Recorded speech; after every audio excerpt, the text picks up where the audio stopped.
আত্মস্বীকৃত মুনাফিক। আমাদের তো শুধু ইচ্ছা ছিল যে কোনোভাবে নির্বাচন করে ক্ষমতায় যাওয়া। যদি তোমার লজ্জা না থাকে তাহলে তোমার দ্বারা পৃথিবীতে সব ধরনের কাজই করা সম্ভব। হেন কোনো অপরাধ নেই নির্লজ্জ ব্যক্তি যেটা করতে পারে না। এই জন্য আল্লাহ রসুলের মৌলিক শিক্ষার মধ্যে এই নির্লজ্জতাকে রোধ করার জন্য অনেক গুরুত্ব দেওয়া হয়েছে। এই কথাটা এই জন্য বলছি, আমি জানি না যে একটা রাষ্ট্রীয় দায়িত্বশীল বা যারা নির্বাচিত ব্যক্তিবর্গ, ক্ষমতাসীন মহল, তাদের মূল বা একেবারেই প্রতিনিধিত্বশীল চেয়ার থেকে যখন বলা হয় এই কথা যে আমরা শুধু নির্বাচনটা আদায়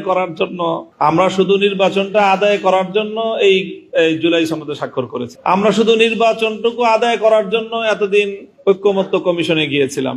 আমাদের তো আসলে ঐক্যমত্যেরও কোনো ইচ্ছা ছিল না, আমাদের সংস্কারও কোনো ইচ্ছা ছিল না। আমাদের তো শুধু ইচ্ছা ছিল যে কোনোভাবে নির্বাচন করে ক্ষমতায় যাওয়া।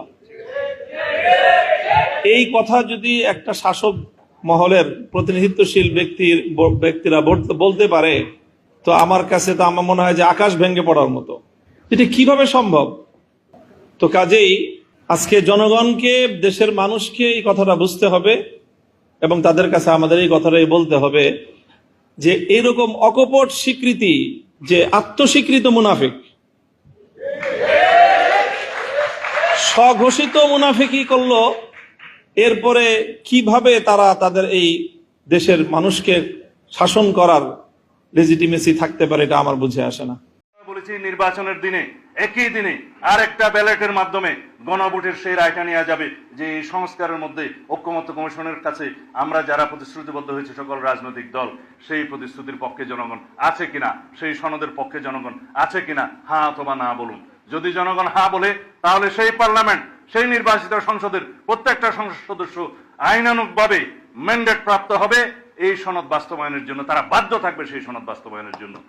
আমাদের একটা তাগাদা ছিল যে এরা সংস্কারের বাহানায় যদি নির্বাচনটা না হতে দেয়, সেজন্য আমরা সবকিছুতে আপোষ করে জুলাই জাতীয় সনদেও স্বাক্ষর করেছি।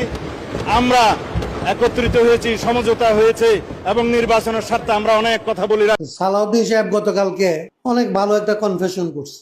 উনি বলছে যে এই যে আসলে জাতীয় সনদ, এই যে সংস্কার প্রস্তাব, এগুলি ওনার বাহানা ছিল যে নির্বাচন পিছিয়ে যাইতে পারে, নির্বাচন না দিতে পারে, সেইটা যাতে আসলে না হয় তার জন্য বিএনপি যা যা সামনে আসছে তাতেই হা বলে গেছে। তারা স্বীকার করছে যে তারা নির্বাচন করার জন্য এই দেশের মানুষের রক্তের উপরে দাঁড়ায়া যে পরিবর্তন হয়েছিল, এইটাকে তার ক্ষমতা দখলের জন্য, তার আগামী 5 বছরের রাষ্ট্র পরিচালনার জন্য সুযোগ হিসেবে নির্বাচনকে ব্যবহার করার জন্য এই সমস্ত সংস্কারের অঙ্গীকার তারা জনগণের সাথে করছে। আবার এটা প্রতারণা করছে। সংসদে দাঁড়ায় তারা যে প্রতারণার কথা স্বীকার করছে, ভবিষ্যতের বাংলাদেশে এই প্রতারকদের বিচার করতে হবে।